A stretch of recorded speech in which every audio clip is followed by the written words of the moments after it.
உங்களை பசங்களா விட்டுட்டு போறேன், பாப்பானுக்கு பிள்ளைய விட்டுட்டு போறேன், தமிழன் போற வாப்பானுக்கு பிள்ளை, தமிழன் போற சூத்திரன்னு அவன் சட்டத்துல எழுதி வச்சிருக்கான், மனுநீதியில சொல்லறான் அப்படிங்கிற. பாப்பான் பிராமண, மத்தவங்க எல்லாம் சூத்திரன். பாப்பான்னா கடவுளுக்கு சமானம், சூத்திரன்னா மகன். அவன் பொண்டாட்டி எல்லாம் பாப்பானுக்கு பாப்பான் தமிழனை மட்டும் சூத்திரன்னு சொன்னானா, இல்ல திராவிடரையும் சேர்த்து தெலுங்க, கன்னடா, மலையாளி இவங்களையும் சேர்த்து சூத்திரனானா, தமிழர்கள் சூத்திரர்கள் என்றோ தமிழர்கள் மக்கள் என்றோ மனுநீதியில் எந்த இடத்திலும் குறிப்பிடல. ஒரு இடத்துல தமிழ் மொழி தமிழ்நாட்டை புகழ்ந்து பேசியிருக்காரு, இன்னொரு இடத்துல தமிழ் மொழி இழிவா பேசியிருக்காரு.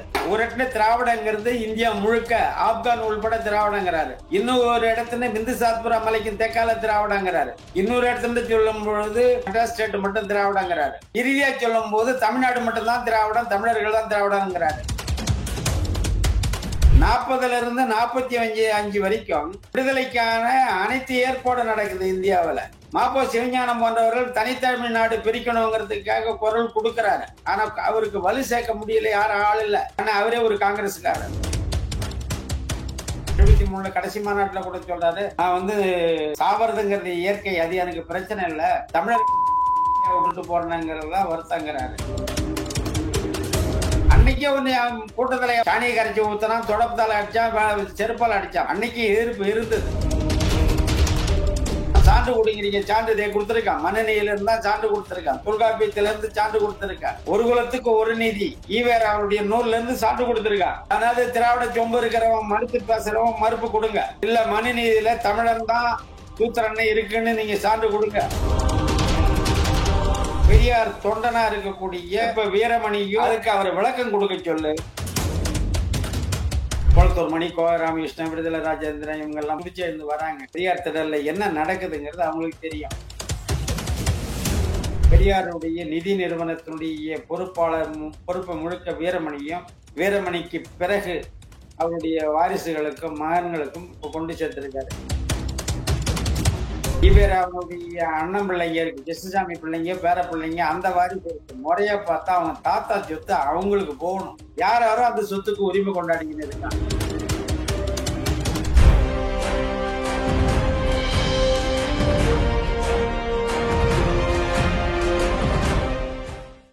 குளோப் 360 அன்பு உறவுகளுக்கு இனிய தமிழ் வணக்கம். இன்றைய சிறப்பு நேர்காணலில் வரலாற்று ஆய்வாளரும் தமிழ் தேசிய செயல்பாட்டாளருமான திரு சாரங்கபாணி படையாச்சி அவர்களை வரவேற்று நிகழ்ச்சிக்கு செல்லலாம். ஐயா வணக்கம். குளோபல் 360 நேயர்களுக்கும் வயந்தழி வாழ்கின்ற தமிழ் உறவுகளுக்கும் எனது காலை வணக்கத்தை உரித்தாக்குகின்றேன். பெரியார் அவர்கள் குறித்து தொடர்ந்து பல்வேறு கருத்துக்கள். ஒரு தரப்புல பெரியார் ஆதரவாளர்கள் என்ன சொல்றாங்கன்னா, பெரியார் அப்படி அவதூறாலாம் பேசல, தமிழர்களுடைய முன்னேற்றத்திற்காக உழைத்தார், திராவிடர்னு அவர் சொல்றது தமிழர்களை தான் சொல்றாரு, தமிழர்களுக்காக தன்னுடைய வாழ்நாள் முழுக்க அர்ப்பணித்துக்கிட்டவர் அப்படிங்கிற ஒரு கருத்தை முன்வைக்கிறாங்க. எப்படி பார்க்கிறீங்க? பெரியாருடைய கருத்துக்கள் பெருந்தொகுப்பா ஐயா ஆணைமுத்து அவர்கள் தொகுத்திருக்காரு. நம்ம பெரியாருடைய முழு பதிவுனாக்கா பல நாள்ல நம்ம பல பதிவுகள் எடுக்க வேண்டியது இருக்கும். அவரு திராவிடத்துக்கு ஒரு இடத்துல ஒரு கருத்து சொல்லுவாரு, தமிழ்நாடும்பாரு, இன்னொரு இடத்துல பார்த்தா தென்னிந்தியா சாத்திரவா மலைக்கு தெக்கம்பாரு, இன்னொரு இடத்துல பார்க்கும் பொழுது மதராஸ் ஸ்டேட் அன்னைய மதராஸ் ஸ்டேட்டும்பாரு, இன்னொரு இடத்துல இந்தியா முழுக்கவே திராவிட நாடுங்கிறாரு. இடத்துக்கு ஒவ்வொரு இடத்துல ஒவ்வொரு மாதிரி பேசுறாரு. எந்த இடத்துமே ஒரு கருத்தை பெரியார் என்னைக்குமே ஒரே நிலையில நின்று பேசினவர் இல்லை. 25 வரைக்கும் காங்கிரஸுக்கு ஆதரவு கொடுக்கிறாரு, 25ல இருந்து 52 வரைக்கும் காங்கிரஸுக்கு எதிரா இருக்காரு, 52ல இருந்து 67 வரைக்கும் காங்கிரஸுக்கு ஆதரவா இருக்காரு, திரும்பியும் முட்டு கொடுக்கிறாரு. அப்ப 49ல இருந்து 67 வரைக்கும் திமுகவை எதிர்த்து நிக்கிறாரு. அப்புறம் 67க்கும் பிறகு திமுகவுக்கு இறுதி வரை முட்டு கொடுக்கிறாரு. அவர் எங்கேயுமே ஒரு நிலைப்பாடுல இருந்தது கிடையாது. அவருடைய பேச்சுக்கள் தன்னை யாரு எதிரி அப்படின்னு கருதுறாரோ அவர் சார்ந்தே அவர் கருத்து இருக்கும். ஒரு புலவருடைய பேச்சை எதிர்க்கிறாருன்னா அந்த புலவர் தனி மனித வாழ்க்கையை ஒட்டி அது சார்ந்து தமிழை சாடுவாரு. தமிழை ஒரு நேரடியா ஆய்வு பண்ணிடலாம், தமிழருடைய தமிழ் மொழியினுடைய நிறை குறைய கூறுறவர் இல்லை. இவர் யாரையாவது ஒருத்தர் திட்டணும்னா அவரு தமிழ் பற்றாளரா, தமிழ் இப்ப அண்ணாதுரை தமிழை பத்தி பேசினாக்கா அண்ணாதுரைய மனசுல வச்சுக்கின்னு தமிழ் பேசுவாரு. அப்படிதான் இவரு இது. இதுல இன்னைக்கு நம்ம ஆய்வுக்கு இந்த சூத்திரருங்கிற சொல்ல எடுத்துப்போம். எல்லாத்துக்கும் காரணம் பாங்க அவர் இப்ப பெண் அடிமை, பெண் விடுதலைங்கிறதுல என்ன கருத்து சொல்லியிருக்காரு, கற்புங்கிறதுல என்ன கருத்து சொல்லியிருக்காரு, இது எல்லாமே இது பொதுபாலானது. இப்ப நம்ம இந்த சூத்திரர் அப்படிங்கிற சொல்லு தமிழரை தான் அவர் ஒவ்வொரு இடத்துலையும் குடிக்கிறாரு. உங்களை பசங்களா விட்டுட்டு போறா, பாப்பானுக்கு பிள்ளைய விட்டுட்டு போறா, தமிழம் போறா வாப்பானுக்கு பிள்ளை, தமிழம் போறா சூத்திரன்னு அவன் சட்டத்துல எழுதி வச்சிருக்கான், மனுநீதியில சொல்லறான் அப்படிங்கிற. நம்ம கேள்வி என்னன்னா, பாப்பா தமிழனை மட்டும் சூத்திரன்னு சொன்னான்னா, இல்ல திராவிடரையும் சேர்த்து தெலுங்க, கன்னடா, மலையாளி இவங்களையும் சேர்த்து சூத்திரனானா, இல்ல இந்தியாவில இருக்கக்கூடிய அனைத்து உழைக்கும் குடிகளை சூத்திரன்னு சொன்னானா, மனுநீதியில என்ன சொல்லியிருக்கான்? நீ ஏன் தமிழ் மனுநீதியில தமிழன் சூத்திரன்னு ஒரு இடத்துலையும் சொல்லல. ஆனா நீ சூத்திரன் சூத்திரன்னு தமிழனை சொன்னான்னு அங்க வரிஞ்சு கட்டிக்கின்னு தமிழ்நாட்டுல பேசின்னு இருந்ததுக்கு காரணம் என்ன? அப்படிங்கும் போது அந்த சூத்திரங்கிற சொல்ல நம்ம எடுத்து இன்னைக்கு ஆய்வுக்கு எடுத்துக்கோம். இந்த பதிவுக்கு முதல்ல சூத்திரம் என்றால் என்ன, சூத்திரர்கள் என்போர் யார், இந்த சூத்திரம் என்ற சொல் எந்த மொழிக்கு உரிய சொல், அந்த சொல்லை மனுநீதி எப்படி கையாண்டிருக்கிறது, அதே சொல்லை ஐயா ஈவேரா அவர்கள் எப்படி கையாண்டிருக்கிறார். இதற்காக நாம் மேற்கோள் எடுத்துக் கொள்வது தொல்காப்பியம். கருஞ்சட்டை தோழர்கள் சான்று கேட்பாங்கல்ல, அதுக்காக சான்றோட தான் நம்ம பேசுறோம். தொல்காப்பியம், மனுநீதி, ஐயா ஈவேரா எழுதிய பேசிய ஒரு குலத்துக்கு ஒரு நூல்ங்கிற ஒரு 3 நூலை நம்ம இங்க எடுத்துக்காட்டுக்கு அதை எடுத்துக்கலாம். இப்ப முதல்ல தொல்காப்பியத்துக்களை எடுத்துப்போம். சூத்திரங்கிற சொல், சூத்திரம் என்றால் என்ன, அந்த சொல்லின் பொருள் என்ன என்பதை பார்ப்போம். தொல்காப்பியத்துல நூல் மரபு அப்படின்னு ஒரு தலைப்பு வருது. அந்த நூல் மரபுங்கும் பொழுது இப்ப நூல்ல இன்னைக்கு நம்ம அச்சு அடிச்சுடுறோம், 1000 காப்பி கூட போட்டு விடுறோம். அன்னைக்கு அப்படி இல்லை. பண்டைய நூல்களை எடுத்து அது அந்த ஓலைச்சுவடி சிதைந்து போகும் நிலையில் இருக்கும் பொழுது மீண்டும் அதை புதிப்பதற்கு வேற ஓலைச்சுவடியில அது எழுதிக்கணும். 10 படி வேணும்னா 10 பேர் உட்காந்து 10 படி எடுத்துக்கணும். திருக்குறள் வேணும்னாக்கா ஒரு மூல நூலை எடுத்து போய் வச்சுக்கினா அவங்க உட்காந்து 1 மாசம் 2 மாசம் உட்காந்து ஓலைச்சுவடியில படி எடுத்துக்கணும். அப்படி படி எடுக்கும் பொழுது அந்த நூல் எப்படி இருக்கணும், மூல நூலை ஒட்டி இருக்கணுமா, உங்க விருப்பத்துக்கு வேணுமா அப்படிங்கிற இடத்துல அது எப்படி நூல் மரபுங்கிறத தொல்காப்பியர் கொடுக்கிறார். மரபு நிலை திரிதல் செயற்கட்டு இல்லை, மரபு வழிபட்ட சொல்லினான. மரபு நிலை திரிந்து செய்யல் எழுதக்கூடாது, மரபு வழிபட்டுதான் அது எழுதணும் அப்படிங்கிறாரு. அதுக்கு பிறகு அந்த வழக்கை எப்படி அவர் கொண்டு போறாருன்னா, நூற்கள் 2 வகைப்படும் அப்படிங்கிறாரு. அதுல முதல் நூல் வழி நூல் அப்படின்னு கொண்டு வர்றாரு. இப்ப இந்த முதல் நூல் என்பது என்ன அப்படின்னா, ஒத்த சூத்திரம் உரைப்பின் காண்டிகை மெய்ப்பட கிளந்த வகையது ஆகி ஈரைங்குற்றமும் இன்றி நேரிதின் 30 இருவகை உத்தியோடு புணரின் நூல் என மொழிப நுணங்கு மொழி புலவர் அப்படிங்கிறாரு. ஒத்த ஒரு தன்மையான சூத்திரம் நூற்பா அல்லது விதி, சூத்திரங்கிறது நூற்பா அல்லது விதி அப்படிங்கிறாரு.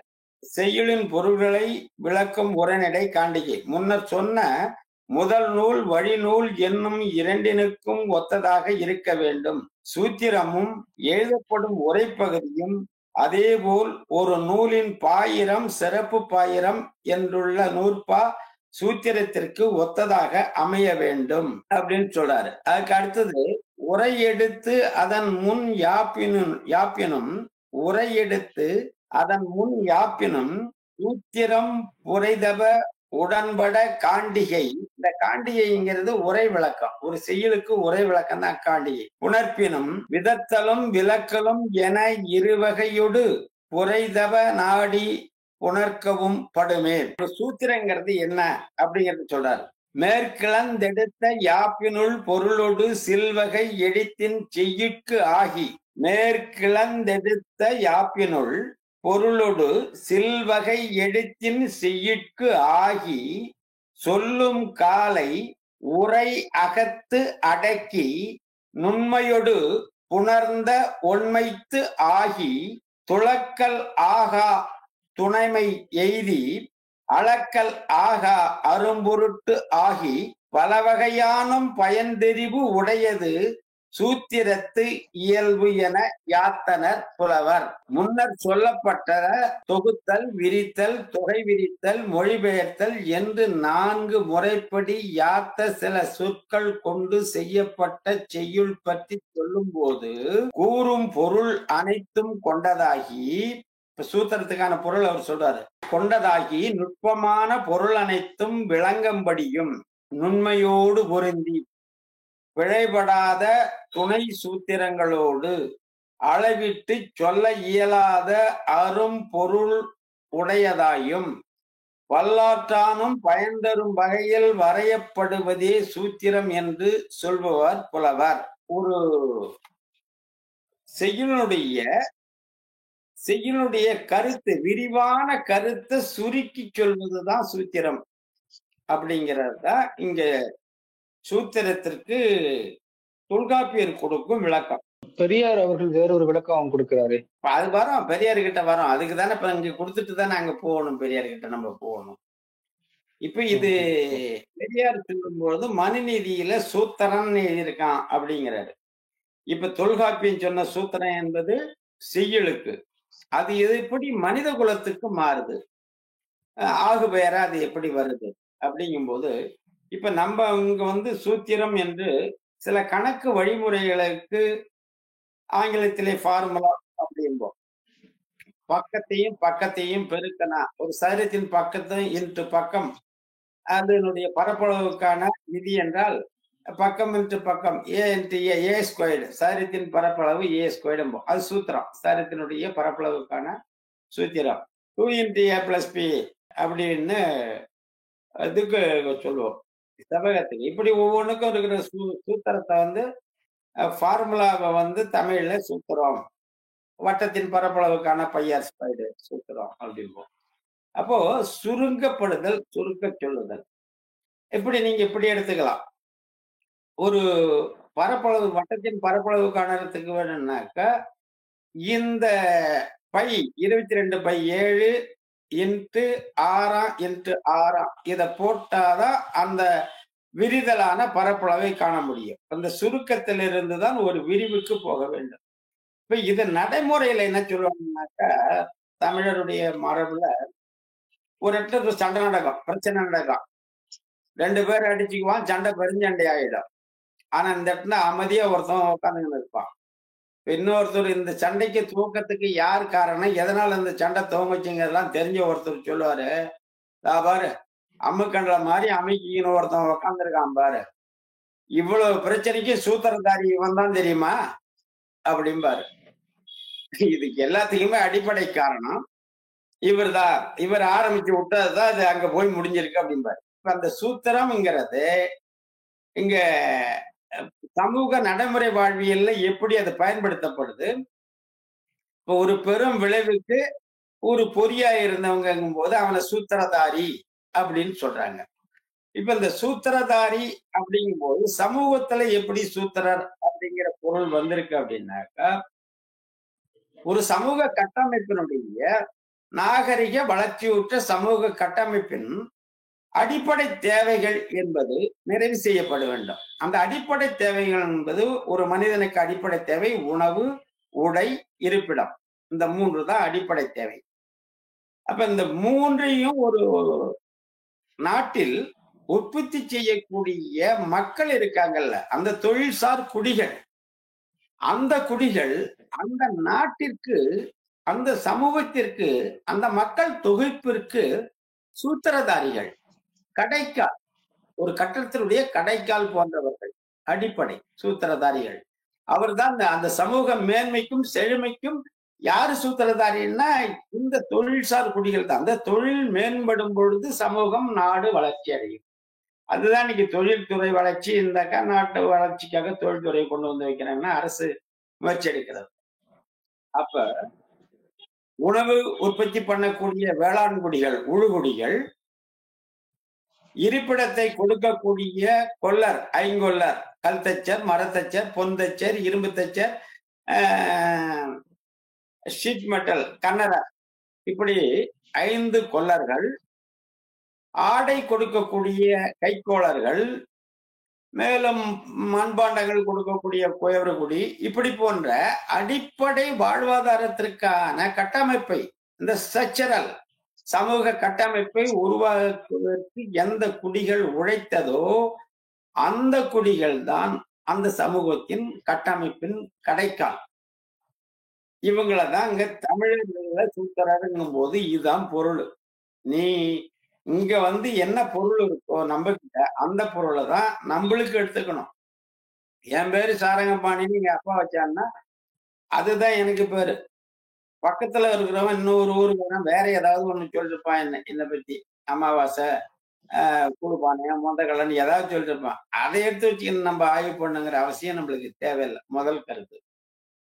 ஆனா 4 வருணங்களா பிரிச்சாங்க. அந்த வருணங்கள் அடிப்படையில தான் பேசினாரு பெரியார் அப்படின்னு. ஆமா. இப்ப பிராமணியம் எப்ப இந்த மண்ணுக்கு வருது, ஆரியம் எப்ப இந்த மண்ணுக்கு வருதுன்னா, நம்ம 50,000 ஆண்டு நெடுங்காலம் தொட்ட வரலாறு தமிழருக்கு உண்டு. நம்ம ஆசியா முழுக்க பரவி இருந்தது. ஆசியா முழுக்கன்னா இன்னைக்கு இருக்கிற குமரி, கன்னியாகுமரியில இருந்து ஆப்கான், பாகிஸ்தான் வரைக்கும் இல்ல. ஒரு காலத்துல மொரீசியஸ் வரைக்கும் இந்த பரத கண்டம் நீண்டு இருந்தது. அப்ப அததான் சொல்லுவான், வடிவில் இருந்த வான்பகை பொறாது பகுருளியாற்றுடன் பன்னெடுங்குன்றமும் குமரி கோடும் கொடுங்கடல் கொள்க வடதிசை கங்கையும் இமயமும் கொண்டு தென் திசையாண்ட தென்னவன்பாழி அப்படிங்கிறான். அப்ப இந்த நாவலந்தேயம் முழுக்க கடல் கொண்ட பிறகு தென்குமரியே இன்னைக்கு இருக்கிற கன்னியாகுமரிக்கு 200 மைல்கள் இன்னும் தெற்க இருந்தது ஒரு கிமு 3000 ஆண்டு காலகட்டத்துல. அப்ப அந்த காலத்துல இவங்க பாடும்போது சொல்றாங்க, அந்த குமரியிலிருந்து வடக்கு எது வரைக்கும் இமயமும் கங்கையும் கொண்டு தென் திசையாண்ட தென்னவன்பாழி. அப்ப பாண்டியனுடைய அரசுக்குள்ளாலதான் இமயமலையையும் வடநாடு இருந்திருக்கு. சிந்துவெளி பகுதிகள்லாம் இவனுடைய கட்டுப்பாட்டுக்கு இருந்திருக்குன்னு இலக்கியம் கூறுது. அப்ப ஆரியர்கள் கிமு 1500 2000 ஆண்டு காலகட்டத்துல வந்த பிறகு அவங்க சிந்துவெளி நுழைஞ்சு கங்கை சமவெளிக்கு உட்கார்றாங்க. அதை அடுத்தது மனுநீதியிலேயே எடுத்து கொடுக்குற ஆரியவர்த்தம்ங்கிறது எதுங்கிறத எடுத்து சொல்றாங்க. அங்க உட்கார்ந்த பிறகு ஆரியவர்த்தம்னு ஒரு பகுதியை அவங்களுக்கு செழுமையான அந்த இன்னைக்கு இருக்கிற உத்தரப்பிரதேசம், பீகார் அந்த பகுதி தான் உட்கார்ந்துக்கிறாங்க. அவங்க ஒரு கட்டமைப்பு உருவாக்கும் பொழுது முன்னமே ஆசியா முழுக்க பரவி இருந்த ஆசிவிக மெய்யியல் கோட்பாடுகளில் இருந்துதான் அவங்களுடைய வேதங்களே எழுதப்படுது. அதனுடைய கருத்துல அவங்களுக்கு தேவையான அளவுக்கு மாத்தி எழுதிக்கினாங்க, அவ்வளவுதான ஒழிய. இன்னைக்கு மனநீதியை எடுத்துக்கின்னு நீங்க படிச்சு பாத்தீங்கன்னா ஆசிவிகத்தோடு அந்த கண்ணோட படிச்சீங்கன்னா முழுக்க முழுக்க ஆசிவிக கருத்தியல் கொண்டுதான் அவங்க பூமி தோன்றினது, அடுத்து எவன் தோன்றனா எப்படி தோன்றனாங்கிறதெல்லாம் சுட்டி காட்டுறாங்க. அந்த 50 கோட்பாடெல்லாம் அவங்க கொண்டு வராங்க அங்க. ஆனா முழுக்க ஆசிர்வாதத்தை எடுத்துக்கினாங்கன்னா இல்ல, அதுல சில குறிப்புகளை எடுத்துக்கினாங்க, அவங்க தேவைக்கு மாத்தி எழுதுறாங்க. முதல்ல காற்று தோன்றுச்சு, அப்புறம் நெருப்பு தோன்றுச்சு, நீர் தோன்றுச்சு, இதெல்லாம் படைச்சாங்கிறதெல்லாம் ஆசிவ கருத்தியல்ல அணு எப்படி உருமாறி மாலிகுலா மாறுது, அது எப்படி எலிமெண்டா பொருளா மாறுதுங்கிற தரவுகளை தான் அந்த தரவுகளை எடுத்துதான் கொடுத்துருக்காங்கிறது அதுல தெளிவா புரியுது. அப்ப அவன் என்ன பண்றான், நம் பல பதிவுகளை சொல்லியிருப்பார், ஆற்றல் பொருள் கட்டமைப்பு தான் இயக்கத்தினுடைய அடிப்படை கூறு, இந்த 3ல எந்த ஒன்று இல்லைனாலும் இயங்காதுன்னு பல பதிவுகளை கொடுத்திருப்பார். இதுல இந்த கட்டமைப்புங்கிற பதிவுல தான் பிராமணர்கள் எடுக்கிறான். அப்ப சமூகத்தை அவன் கட்டமைப்பு கொண்டு வந்தாதான் நம்ம உழைக்காம உட்காந்து சாப்பிட முடியும்னு மன்னனை அவனுக்கு கீழே கொண்டு வந்து, அதுக்கு அடுத்தது செல்வ குடியா இருக்கிற வணிக குடியா அதுக்கு கீழே கொண்டு வந்து வேலை செய்யக்கூடிய உழைப்பாளர் குடிகளை கீழ்குடியா 4வது குடியா 4வது வர்ணமா கொண்டுக்கின்னு வரான். அங்க நிலை வேறு. அது அவன் நாட்டுக்கு உள்ளான கருத்தியல், அது அங்க எழுதியிருக்கிறது. அது திரும்பி அங்க போவோம், அதுக்கு போவோம். தமிழகத்துல எப்படி இந்த சொல் பயன்படுத்தப்பட்டிருக்குன்னா இந்த அடிப்படையில தான் பயன்படுத்தப்பட்டிருக்குங்கிறதுக்காக தான் இப்ப நான் தொல்காப்பியத்தை எடுத்து உங்களுக்கு கொடுத்தது. அப்ப சூத்திரம்ங்கிற சொல் தமிழ்ச்சொல்.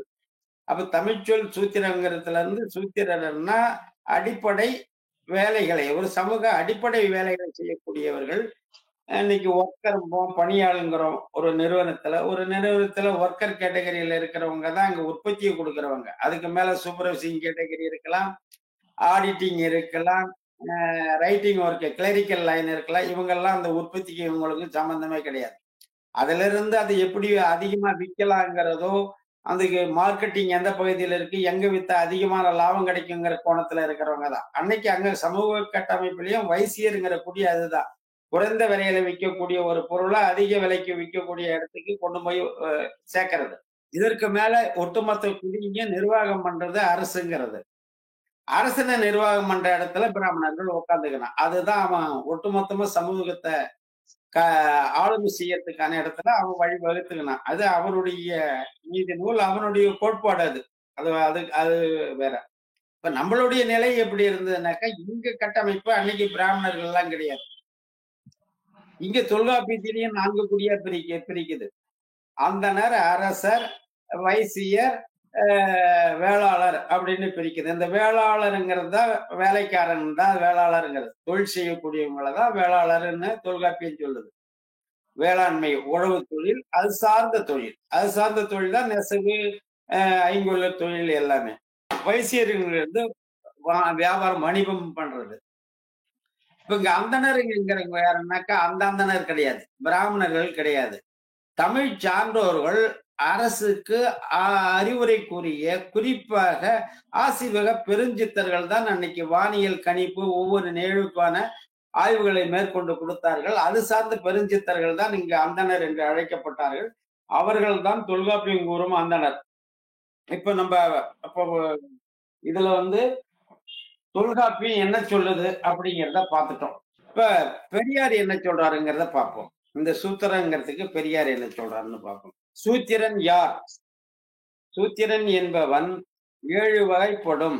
1, யுத்தத்தில் புறங்காட்டி ஓடுபவன், யுத்தத்தில் கைதியாக பிடிக்கப்பட்டவன், பிராமணனிடத்தில் பக்தியினால் ஊழியம் செய்கிறவன், மகன், விலைக்கு வாங்கப்பட்டவன், ஒருவனால் கொடுக்கப்பட்டவன், 7 தலைமுறையாக ஊழியம் செய்கிறவன். இப்படி மனுநீதியில சொல்லுது அப்படின்னு சொல்லி இவர் எடுத்துக்காட்டு கொடுக்கிறாரு. யாரு? பெரியாரு எடுத்துக்காட்டு கொடுக்கிறாரு. இப்ப இதுல 7ல ஒரு இடத்துல வருது. இப்ப அந்த மனுநீதி திரும்பி பார்ப்போம். சூத்திரன் என்பவன் 7 வகைப்படும். 7 வகை தொழில் செய்யக்கூடிய குடிகள்ல ஒரு 7 குடிய அவன் சூத்திரர் அப்படின்னு சொல்றான். அதுல யுத்தத்தில் புறங்காட்டி ஓடுபவன், யுத்தத்தில் கைதியாக பிடிக்கப்பட்டவன், பிராமணனிடத்தில் பக்தியினால் ஊழியம் செய்கிறவன், மகன், விலைக்கு வாங்கப்பட்டவன், ஒருவனால் கொடுக்கப்பட்டவன், தலைமுறை தலைமுறையாக ஊழியம் செய்கிறவன். 7 பேர் இருக்கான். இந்த 7 பேர்ல ஒரு சொல்லுதான் சூத்திரன்னா ஒட்டுமொத்தமா எப்படி சொல்றேன். 2வது, இந்த சொல்லு மனுநீதியில இவர் சொல்றது இருக்கா அப்படிங்கிறத பார்ப்போம். மனுநீதியில அத்தியாயம் 8 ஸ்லோகம் 414. இதுல இருந்து அவர் தரவு மேற்கொள்ள எடுக்கிறாரு. போரில் சிறைப்பிடிக்கப்பட்டவன், பக்தியினால் தொண்டு பூண்டவன், தனது இடமாக பிறந்தவன். அதாவது தனது இவன் ஒரு அதுல பிறந்தவன் சொல்றான். அப்படிதான் அவன் சொல்றான். சொல்ல தனது பரத்தியனிடமாக பிறந்தவன், விலை கொள்ளப்பட்ட அடிமை, தானமாக பிறரால் வழங்கப்பட்ட பணியாளன், பரம்பரையாக தனது குலமே ஒரு குடும்பத்திற்கு தொண்டு பூண்டவன், குற்றத்திற்கு கழுவையாக வேலை செய்து வருபவன் என தொழிலாளர்கள் 7 வகையாகப்படுவார்கள். இங்க கூட சூத்திரருங்கிற சொல்லல. இந்த மனுநீதி, இப்ப நான் படிக்கிறது மனுநீதி. மனுநீதிங்கிற நூல் தான் நான் இப்ப படிக்கிறது. இதுல அந்த 4ஆம் வருணத்தை தொழிலாளர் தான் இதுல கொடுக்குறான். பெரும்பாலும் அந்த சூத்திரர்னு இவர் சொல்ற இடத்துக்கு பூரா மனுநீதியில வர இடங்கள் பூராமே 4ஆம் வருணம் தான் வருது ஒழிய இந்த சூத்திரங்கிற சொல்லு கூட இதுல மனுநீதியில குறிப்பிடப்படல. அவன் வருணம் 4 பிரிக்கும் போது பிரம்ம, சத்திரிய, வைசிய, சூத்திர அப்படின்னு பிரிச்சான்னா அப்ப 4ஆம் வருணம் சூத்திரம் தான் அப்படிங்கிற பொருளை நம்ம எடுத்துக்கலாம். நாங்க கேட்கிற கேள்வி என்னன்னா, இந்த சூத்திரங்கிறது 7 குடிய உள்ளடக்கிய சொல் மனு தர்மத்துல. அதுல ஒரு சொல்லு அந்த பிராமணனுக்கு பிள்ளை அப்படின்னு போட்டிருக்கான். மீதி 6 குடி அதுல இருக்கு. இந்த சூத்திரன்கிற இந்த சொல்லாடல் ஆரியவர்தம்னு ஒரு பகுதி இருக்கு. பிராமணர்களுடைய ஆரியவர்த்தம் அப்படிங்கிற ஒரு பகுதி இருக்கு. அது எந்த பகுதி பாத்திரம்? ஆரியவர்த்தம் என்பது இது. அதுவும் அந்த மனுநீதியிலேயே கொடுத்திருக்கு. ஆரியவர்த்தம் எங்க இருக்கு அப்படிங்கறது அந்த மனுநீதியிலேயே கொடுத்திருக்கு.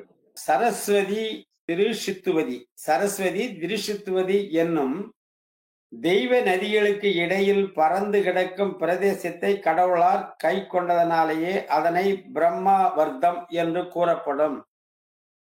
காலாந்திரத்திலிருந்து தொடர்ந்து வரும் ஒழுக்க மரபுகள் எல்லாம் இவ்விடத்தில் இருந்தே தோன்றி 4 வருணத்தவருக்கும் கலப்பால் தோன்றியவருக்கும் வழி வழியாக கிடைக்கிறது.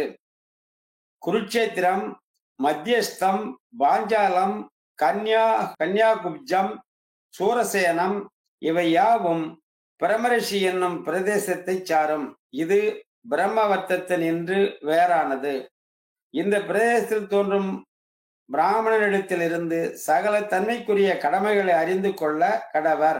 விநாசன நதிக்கு கிழக்கிலும் பிரயாகை பிரம்மபுத்திரா, பிரயாகைக்கு மேற்கிலும் இமயத்திற்கு விந்திய பருவதற்கும் இடைப்பட்ட மத்திய தேசமாகவும் மேலே சொன்ன 2 பருவதங்களுக்கு இடைப்பட்ட கிழக்கிலும் மேற்கிலும் கடல்கள் வரை உள்ள பிரதேசத்தை மேலோரின் வாசஸ்தலம் என்று பொருள்படுகின்ற ஆரியவர்த்தம் என்று கூறப்படும். இப்ப பிராமணர்கள் ஆரியவர்த்தம் என்று எந்த பகுதியை சொன்னார்கள் அப்படிங்கிறது இப்ப தெளிவாயிடுச்சு. இப்ப இந்த பகுதியில தான் அவங்களுடைய இந்த மனுநீதி, இவங்களுடைய நூல் எல்லாமே அந்த நாட்டுக்கான ஒரு நூல் தான். அது ஒட்டுமொத்த இந்தியாவுக்கு இல்ல. 2வது, இந்தியான்னு நம்ம இன்னைக்கு சொல்றோமே, அந்த பகுதியிலேயே எந்தெந்த நாடு இவர்களுக்கு எதிரான நாடு அப்படிங்கிறதையும் அவங்க குறிக்கிறாங்க. பௌத்திரம், ஔந்தரம், திராவிடம், காம்போஜம், யவனம், சாகம், பாரதம். இப்ப பாரதம்னு இவங்க எதை சொல்றாங்கன்னு தெரியல. இப்ப மத்திய பிரதேசம், உத்தரப்பிரதேசம், பீகார் இது சார்ந்த பஞ்சாப் உள்ளடங்கிய அந்த பகுதிகளை இவங்க ஆரியவர்த்தங்கிறாங்க.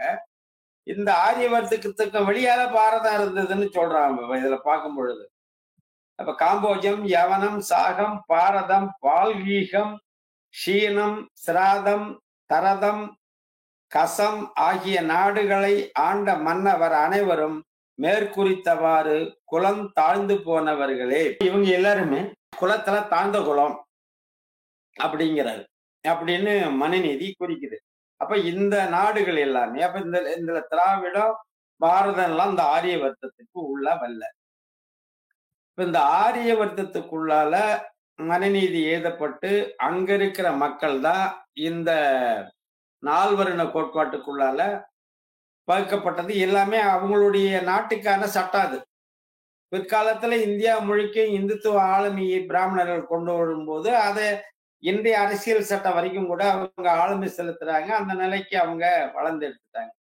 இப்ப நம்ம கேட்கிற கேள்வி என்னன்னா, இந்த மனுநீதியில தமிழர்கள் சூத்திரர்கள் என்றோ தமிழர்கள் மக்கள் என்றோ மனுநீதியில் எந்த இடத்திலும் குறிப்பிடல. இப்ப சூத்திரங்கிறவன் தமிழங்கிறதே அங்க குறிப்பிடல. இப்ப அவனுக்காக அவன் ஆரியவர்த்தத்துக்கு உள்ள எழுதப்பட்டதுதான் இந்த சட்டம். ஆரியவர்த்தத்துக்கு வெளியால உள்ள நாடுகளை பத்தி அவன் எதுவுமே அதுல குறிப்பிடல. அங்க இருக்கிற மக்களை பத்தியும் குறிப்பிடல. நீ தமிழ்நாட்டுல உக்காந்துக்கின்னு தமிழர்கள் மக்கள் அப்படின்னு பாப்பான் சொன்னான்னு சொன்னா எந்த இடத்துல தமிழர்கள் மக்கள்னு அவன் சொல்லிட்டு இருக்கான். தமிழர்கள் சூத்திரன்னு எந்த அந்த பிராமணர்களுடைய இதிகாசம், புராணம், உபநிடதம், மனு தர்மம் எல்லாத்தையுமே நீங்க எடுங்க. இந்த சூத்திரங்கிறவன் தமிழன்னு எந்த அகராதியில உனக்கு விளக்கம் கொடுத்துருக்காங்க? பெரியார் என்ன புரிதல்ல பேசியிருக்காருன்னு நினைக்கிறீங்க? பெரியார் என்ன புரிதல்ல பேசினாருன்னாக்க, முதல்ல திராவிட இயக்கம் தோன்றி வைக்க நீதி கட்சி துவக்கமே எந்த அடிப்படையில தோன்றுதுங்கிற புரிதல் வேணும். 371 தான் மதுரை விஜயநகர ஆட்சி கீழே விழுது. அதுல இருந்து 1800 வரைக்கும் கிட்டத்தட்ட ஒரு 400 450 ஆண்டு காலம் விஜயநகர ஆட்சி நடக்குது. அதையும் வேற ஒரு நூல்ல கொடுத்திருக்காரு அவரு தெளிவா. ஏன் இந்த பிராமண எதிர்ப்பு இயக்கம் ஏன் தோற்றுவிக்க வேண்டிய காலம் அவசியம் இந்த தேவைப்பட்டதுங்கிறது அவரு இன்னொரு நூல்ல கொடுத்திருக்காரு. அது சான்று எடுத்து வேணா மட்டும் தரேன். அப்ப என்னன்னாக்கா, இப்ப பிராமணியம் இங்க உச்சத்துக்கு இருக்கு. அதுக்கு முன்னாடியே பிராமணியம் இருந்ததான்னா இருந்தது. பல்லவர்கள் காலம், சோழர் காலம் தொட்டு இங்க பிராமணியம் கொஞ்சம் கொஞ்சமா வளர்த்தெடுக்கப்பட்டு இருந்தது. ஆனா அந்த பிராமணியம் உச்சம் பெற்றதும், குறிப்பா தெலுங்கு பிராமணர்கள் வந்து அவங்களே ஆட்சி அதிகாரம் எல்லாம் உச்சம் பெற்றதும் இந்த விஜயநகர ஆட்சி காலம். இதை மட்டும் இந்த திராவிடர்களோ பெரியாரோ தொட்டதில்லை. ஈவேராவோ தொட்டதில்லை. பாப்பான் வந்தான் நீங்களா, பாப்பான் என்னைக்கு தமிழகத்தின் மீது படையெடுத்து வந்தான்? எந்த பிராமண படையெடுப்பு தமிழகத்தின் மீது நடந்தது என்பதை வரலாற்று ஆதாரத்தோட இன்னைக்கு அந்த திராவிட சொம்புகள் எல்லாம் தரவு கொடுக்கட்டும். நான் எங்கேயோ இருந்து வந்தவன்ல. 73 இருந்து கிட்டத்தட்ட 90 வரைக்கும் வாழ்நாள்ல 40 ஆண்டுகளுக்கு மேல பெரியார் இயக்கத்துல இருந்தவன். 73 ஆணைமுத்து எழுதின திராவிட பெரியாரின் சிந்தனைகள் நூலை படிச்சவன்.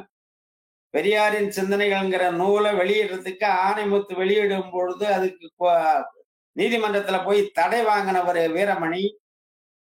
அன்றைய முதல்வர் கருணாநிதியை வச்சு அவர் வெளியிட்டாரு. ஆனா நீதிமன்றம் தடை கொடுக்கல.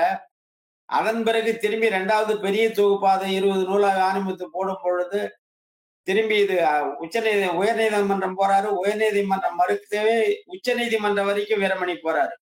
இதான் இவங்க பெரியார் கொள்கையை பரப்புற நோக்கமா, லட்சணமா? பலாயிரம் கோடி சொத்து இன்னைக்கு பெரியாருடைய சொத்து. உனக்கு என்ன கல்லூரி நடத்தவோ கம்பெனி நடத்தவோமா பெரியார் சொத்து சேர்த்துட்டு வச்சுட்டு போனாரு? நீ இது வரைக்கும் பெரியார் கொள்கையில் சேர்த்திருக்க. இந்தியா முழுக்க உள்ள நூல்களை மொழிகள்ல நூலை போட்டுட்டியா?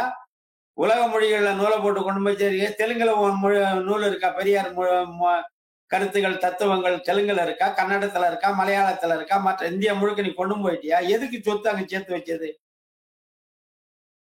வெக்கமான இல்லாத சொல்றாரு வீரமணி. Enjoyment without responsibility. ஏண்டா கருமாந்திரமே, நீங்க அந்த பெரியார் பேச்சை கேட்டிருந்தீங்களா? இன்னைக்கு சல்லையே இல்லையே நாட்டுல. கருணாநிதியும் வீரமணியும் பெரியார் சொன்ன அந்த ஒரு வார்த்தையை கேட்டிருந்தா போதுங்க. என்ஜாய்மெண்ட் வித்தவுட் ரெஸ்பான்சிபிலிட்டிங்கிற அந்த ஒரு வார்த்தையை கேட்டு நீங்க யாரு கூடயாவது வாழ்ந்துட்டு கல்யாணம் பிள்ளைன்னு நீங்க பெக்கால இருந்தா தமிழ்நாட்டுக்கு இந்த கேடுகட்ட நிலை வந்திருக்காத. அப்ப அவரு என்ன பண்றாரு? எந்த காலத்திலையும் பிராமணர்கள் இங்கு படையெடுத்தவன் இல்ல. பிராமணர்களை அணியணியா கொண்டு வந்தது விஜயநகர ஆட்சி. இவங்க முன்னோர்களான நாயக்கர் ஆட்சி. ஆங்கிலேயன் ஆட்சி வந்த உடனே அப்ப நாயக்கருடைய பாளையங்கள் எல்லாமே பறிக்கப்படுது. பாளையங்கள் பறிக்கப்பட்ட உடனே பாளையங்களை சார்ந்து வாழ்ந்த பிராமணர்களுடைய பொருளாதாரம் படுத்து போகுது. இந்த தேவதாசி முறையும் அப்படிதான். அவங்க நாய்க்கர் இருக்கிற வரைக்கும் அவங்களுக்கு அந்த ஜமீன் குடும்பத்தை ஒட்டி வாழ்ந்தாங்க. ஜமீன் அழியப்படும் பொழுது அவங்க பொது விசார நிலைக்கு இறங்கப்பட்டுட்டாங்க. வேற வழி இல்லை. அப்படிப்பட்ட நிலையில தான் அப்ப தன்னுடைய வாழ்வாதாரம் இழந்த பிராமணர்கள் ஆங்கில அரசை ஒட்டி, அவங்க எப்பயுமே அரசனத்தி பிழைக்கிற ஒரு மக்கள் தான், தொகுப்பு மக்கள் தான். எந்த நாடா இருந்தாலும் அந்த நாட்டினுடைய அரசனத்தி அரசை ஆளுமை செய்யக்கூடியவங்க. அப்ப ஆங்கில அரசுல எப்படி ஆளுமை செய்யறதுங்கிற அவங்க தெரியும். ஆய்வு பண்ணும் பொழுது ஆங்கிலம் மொழி படிக்கிறது தவிர வேற வழி இல்லைன்னு இங்க இருந்ததுல முன்ன போய் ஆங்கிலம் படிச்சுக்கிறாங்க. வேற ஒண்ணும் இல்லை. ஆங்கிலம் படிச்சு மற்றவங்களை விட ஒரு 50 ஆண்டு 100 ஆண்டுக்கு இடைவெளிக்கு முன்பே பெரும்பாலான பிராமணர்கள் ஆங்கிலேயருடைய அரசு நிர்வாகத்தில் வேலைக்காரராக சேர்ந்து விடுறார்கள். இந்த ரிஜிஸ்டர் ஆபீஸு, தாலுகா ஆபீஸு, சப்தாசில்தாரு, இப்படி கீழ் ஒரு இடத்துல வட்டாட்சியர் அளவுக்கு கூட வழக்கறிஞர்கள், இப்படி அனைத்து அரசியல் அலுவலக தொழிலும் எங்கு பார்த்தாலும் பிராமணர்கள் என்ற நிலை வருகிறது. அப்பொழுதுதான் தமிழ்நாட்டில் இருந்த ஒரு சில உயர்ந்த குடியாக பொருளாதாரத்தில் இருந்தவர்கள், அதாவது பிள்ளைமார்கள், உடையார், முதலியார் போன்ற குடிகளும் இங்கிருந்த தெலுங்கு குடிகள், ரெட்டியார், நாயுடு. தெலுங்கு குடின்னா எல்லா குடியும் கிடையாது, அந்த பாளையக்காரர்களாக இருந்த குடிகள். இவங்களுக்கு மட்டும்தான் அன்னைக்கு நாட்டு நடப்புனா என்னன்னு தெரியும், கல்வி அறிவு தெரியும். ஏன்னா இந்த 450 ஆண்டு காலத்துல பெரும்பான்மையான தமிழர் குடிகள் கல்வி அறிவு மறுக்கப்பட்ட குடியாக, மிக ஒடுக்கப்பட்ட குடியாக, குறிப்பாக வன்னியர்கள், பறையர்கள், பள்ளர்கள் போன்ற பெருந்தொகுப்புடைய மக்கள் கல்வி அறிவு மறுக்கப்பட்ட மக்களாக இருந்தார்கள். இவர்களுக்கு நாட்டுல என்ன நடக்குதுன்னே தெரியாது. விவசாய வேலை வேலை கஞ்சி, வயிற்றுக்கு கஞ்சி, அப்படிதான் அவங்க ஓடி இருக்கிற காலமா இருந்தது. அப்ப இது நுட்பம் தெரிஞ்ச இவங்க என்ன பண்றாங்கன்னா, என்னடா எல்லாம் பாப்பா அரசு அலுவலகத்துல பூந்துட்டான், நம்ம கிட்ட நேத்து நம்ம தாத்தா கிட்ட கஞ்சி வாங்கி குடிச்சவன் இன்னைக்கு அவங்க ஆல்ரெடி இங்க நம்ம நிக்க வேண்டியதா இருக்குங்கிற சிந்தனை இவங்களுக்கு தான் வருது. அப்ப பார்ப்பனர்களை எதிர்த்து இவங்க ஒரு இயக்கம் காண வேண்டியது இருக்கு. அதோட மட்டும் இல்லாம அன்னைய ஆங்கிலேயனுடைய ஆட்சியில இடஒதுக்கீடு என்பது மதம் சார்ந்து இருந்தது. இந்துக்கள், முஸ்லிம்கள், கிறிஸ்தவர்கள், பார்சிகள் என்று பிரிக்கப்பட்டிருந்தது. அப்ப இந்துக்கள்ங்கிற தொகுப்புல வர்றத முழுக்க பிராமணர்கள் தான் அங்க படிச்சுட்டு இருந்தான். ஆங்கிலம் படிச்சிருந்தான், அந்த இடத்த அவன் முழுக்க அவன் எடுத்துக்கிறான். இப்ப அந்த இடத்த அவன் முழுக்க எடுத்துனாங்கும் போது இவங்களுக்கு பொறாம வருது. அப்ப இந்த மேட்டுக்குடிகளும் ஆங்கிலம் படிக்க ஆரம்பிக்குது. ஆங்கிலம் படிச்சு திரும்பி அந்த வேலை வாய்ப்புக்கு போகும் பொழுது இப்ப என்ன பண்றாங்கன்னா, நம்ம வேலை வாய்ப்பை அவ்வளவு எளிதா அடைய முடியாதுங்கிறதால இந்த மதம் சார்ந்து இருக்கிற இந்த இடஒதுக்கீடை இந்துக்களையே பிராமின், நான் பிராமின் எங்களுக்கு பிரிச்சு கொடுங்க. அப்படி பிரிச்சுட்டா இந்துக்கள்ல பிராமணுக்கு 3 விழுக்காடு போகும். 97 விழுக்காடும் இந்துக்களுடைய இடஒதுக்கீட்டை மற்ற எல்லா இந்துக்களும் இல்ல, இந்த குறிப்பிட்ட உயர் ஜாதி குடிகள் மட்டும்தான் அப்பயும் அனுபவிச்சாங்க. ஜமீன் பரம்பரை மட்டும்தான் அனுபவிச்சது ஒழிஞ்சு, இப்ப நான் சொன்ன கீழ்குடிக்கெல்லாம் இவன் படிக்கவே இல்லை, இவங்க வேலைக்கு போறது. அப்ப அந்த இடத்தை இவங்க தக்க வைக்கிறதுக்காக உருவாக்கப்பட்டதுதான் பிராமண எதிர்ப்பு இயக்கமும் நீதி கட்சியும். அந்த அடிப்படையில் தான் தோற்று வைக்கப்பட்டது. இந்த புரிதல் வேணும். இவங்க தோற்று வச்சு திரும்பி எல்லாரையும் கொண்டாந்து தமிழர்களை மேல உச்சகட்டத்துல உயர ஏற்றிட்ட சாதியை இவர்தான் ஒழிச்ச. நான் என்ன கேட்கிறேன், சாதியை நீ ஒழிச்சங்கிறல்ல, நீ கட்சி ஆரம்பிக்கும் போது திராவிடர் இயக்கம்னு ஆரம்பிக்கும் போது இங்க உள்ள பிறமொழியாளர்கள் அத்தனை பேரையும் உள்வாங்கி, தமிழர் குடிகளையும் உள்வாங்கி ஒட்டுமொத்தமா திராவிடன்னு சொல்லும் போது, என்னுடைய தமிழர் குடியில அடிப்படை குடியா இருந்த, தொன்மை குடியா இருந்த, ஒரு அப்பழுக்கற்ற குடியா இருந்த பறையர் குடி யாவும் திராவிடர்ல நீ எடுத்துக்கல. அதுக்கு எனக்கு காரணம் சொல்லு. அவனை என்ன ஆதி திராவிடன் தனியா பிரிக்கிற? பெரியார் பேசின புத்தகங்களையோ அவருடைய பேச்சுக்களையோ எதனால பொதுவுல கொடுக்காம நாட்டுடைமையாக்காம வச்சிருக்கிறாங்கன்னு நீங்க நினைக்கிறீங்க? அதுதான் ஏன் இப்ப ஆணைமுத்து அந்த நூலை போடும்பொழுது ஏன் இவருக்கு நீதிமன்றம் போய் வழக்காட போனாருன்னாக்கா, இப்ப பெரியாருடைய அனைத்து தொகுப்பு வெளியே வந்ததுன்னா பெரியார் பேசுறதுக்கு மறுப்பு பெரியாரே பேசியிருக்காரு. ஈவேர பேசுறதுக்கு மறுப்பு ஈவேரவே ஒரு இடத்துல தமிழ் மொழி தமிழ்நாட பொழுது பேசியிருக்காரு. இன்னொரு இடத்துல தமிழ் மொழி இழிவா பேசியிருக்காரு. ஒரு இடத்துல திராவிடங்கிறது இந்தியா முழுக்க ஆப்கான் உள்பட திராவிடங்கிறாரு.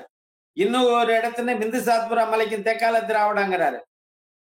இன்னொரு இடத்துல சொல்லும் பொழுது மெட்ராஸ் ஸ்டேட், அன்னைக்கு பிரிட்டிஷ்காரன் ஆட்சியில இருந்த மெட்ராஸ் ஸ்டேட் மட்டும் திராவிடங்கிறாரு. இறுதியா சொல்லும் போது தமிழ்நாடு மட்டும்தான் திராவிடம், தமிழர்கள் தான் திராவிடங்கிறாரு. இப்ப இது எல்லாமே முன்னுக்கு பின் முரணா இருக்கு. இப்ப ஒட்டுமொத்தமா நீங்க வெளியில விட்டீங்கன்னா, நம்ம யாரும் பெரியார சுட்டி காட்டவில்லை, குறை சொல்லவில்லை. அவருடைய பேச்சு தொகுத்த நூல்களே அவர் சரியானவர் இல்லைங்கிறத வெளிக்காட்டிடும். இது வெளி தெரிஞ்சிட்டுனா பெரியாருங்கிற ஒரு பூதாகர பிம்பத்தை மூடி வச்சிங்கன்னா அவர் தான் எல்லாங்கிறத இந்த திராவிட இயக்க வச்சு பொழைக்கிறவங்க, பொழப்பு நடத்துறவங்க பெரியார ஒரு பிம்பமா காட்ட முடியாது. இப்ப அதனால திராவிட கழகம் என்ன பண்ணுது, பெரியார் திடல்ல அவர் தொகுப்பு விடுதலை நாளிதழ் நூல்கள் அனைத்தையும் முடக்கி வச்சுக்கிறாங்க. ஒரு விடுதலை ராஜேந்திர நூல் வெளியிட்டதுக்கு தடை கேட்டாரு, நீதிமன்றம் போய் தடை கேட்டாரு. பெரியாருக்கு அந்த கருத்தியல்களை வேற யாரும் இவங்க வெளியிடக்கூடாது, வீரமணியை தவிர வேற யாரும் வெளியிடக்கூடாது. ஏன்னா வீரமணிக்கு தெரியும் எந்த நேரத்துல எந்த கருத்தை வெளியிடலாம். அந்தந்த சூழ்நிலைக்கு அந்தந்த அரசுக்கு ஆதரவா அவர் பேசுறதுல எது இருக்குன்னு தேடி பிடிச்சி அதை மட்டும் எடுத்து போட்டுக்குவாரு. அதுக்கு எதிராக சொன்னதெல்லாம் மறைச்சு வச்சுக்குவாரு. ஆனா மொத்தமா வெளியே விட்டீங்கன்னாக்கா அது மக்களுக்கு எல்லாருக்குமே தெரிஞ்சு போடுவாங்க. அதுக்கு எதிரான கருத்தை அங்க பேசியிருக்கிறது தெரிஞ்சிடும். அது தெரியக்கூடாது. பெரியாருங்கிற ஒருவரை அவர் தான் மிகப்பெரும் பேராளுமை. தமிழகத்துல அவர் இல்லைன்னா இங்க விடிவே இல்லை. அவர் வந்த பிறகுதான் எல்லாரும் கோமணம் கட்டினான், எல்லாரும் படிச்சான் அப்படிங்கிற சொல்ற பிம்பம் இருக்க, அந்த பிம்பம் நொறுங்கி போடுங்கிறதாலதான் அந்த நூல்களை அரசுடைமையை ஆக்காத இருக்கிறதுக்கு காரணம். நீங்க அரசுடைமையை கூட ஆக்க வேண்டிய உங்க இயக்கத்துல திராவிடர் கழகத்துல வீரமணி எல்லாம் கடைசியா வந்தாளு. அந்த காசுக்காக திட்டமிட்டு மணியம்மைய அப்படியே ஒரு பக்கம் அப்படியே வச்சுக்கினே கொண்டு போய் அதை மணியம்மைக்கு திராவிடர் கழகத்துடைய தலைமை பொறுப்பை வாங்கி ட்ரஸ்டினுடைய பொறுப்பை அவங்களுக்கு வாங்கி அதுல இருந்து இவர் வாங்கி இப்ப இவர் பிள்ளைக்கு வாங்கி 24 25 நிறுவனத்துக்கு மேல இருக்கு. ஜெயலலிதா அம்மையார்கிட்ட அன்னைக்கு 500 ஏக்கரை என்னன்னு தெரியல, 500 ஏக்கரை 25 ஏக்கரை அது குறைஞ்ச நிதியில வாங்குறதுக்கு தான் வல்லத்துல காலேஜ் வாங்குறதுக்கும் நேர்நிலை பல்கலைக்கழகம் அனுமதி வாங்குறதுக்கும் தான் அந்த அம்மா கிட்ட போயிருந்து அவருக்கு சமூக நீதி காத்த வீராங்கனைன்னு பட்டம் கொடுத்தது. வேற எதுக்கும் இல்லை. பாப்பான்னு ஏத்துட்டு பார்ப்பன அம்மாளுடைய காலில் கிடந்ததுக்கு காரணம் இவங்களுக்கு காசு வேணும், அவ்வளவுதான். இவங்களுடைய யோக்கியம் இடைக்கிட நாணயம் வாங்குறதுன்னு பாருங்க. வீரமணி ஒரு தட்டுல உட்காந்துருப்பாரு, அண்டால நாணயம் வச்சிருக்கிறது காசு முட்டையை வைப்பானுவோம். வைக்கிறவனும் தீக்காக்காரன் தான், வீரமணியை கீழே விடாத பிடிச்சிருக்கிறவனும் தீக்காக்காரன் தான்.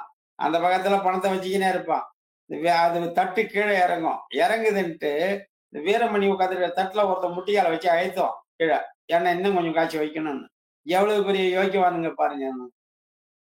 திராவிடைய கழக தலைவருங்க சொல்லுவாரு, இந்த தமிழர் தலைவரும் பாரு. ஏண்டா நீ தமிழர் தலைவராயிரு இல்ல திராவிட கழக தலைவராயிரு. நீ திராவிடனுக்கு தலைவன்னா அப்புறம் எப்படி நீ தமிழனுக்கு தலைவன் ஆக முடியும்? தமிழனுக்கு தலைவன்னா திராவிடனுக்கு யாரு தலைவன்? இந்த மாதிரி கேள்வி வருது.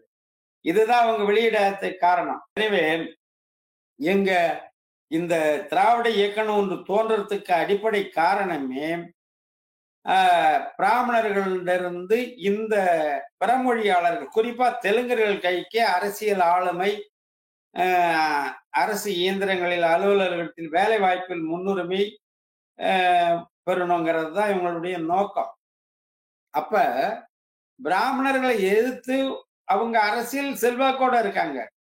எதிர்த்து ஒரு பெரிய ஒரு ஆர்ப்பாட்டத்தை கூட்டத்தை சேர்க்கணும்னாக்க இவங்க நம்ம சொல்ற மாதிரி இந்த மேட்டுக்குடியை சேர்ந்த மக்களோ, தமிழர்களிலேயே மேட்டுக்குடியை சேர்ந்த மக்களோ, இங்க பிறமொழியாளரா இருக்கிற அதுல மேட்டுக்குடியை சேர்ந்த மக்களோ ஒருபோதும் கீழே இறங்கி போராட்டத்துக்கு வர மாட்டான். ஜெயில போய் கிடைக்கிறது, போலீஸ்காரன் அடி உத வாங்குற போராட்டத்துக்கு எல்லாம் இவன் வரமாட்டான்.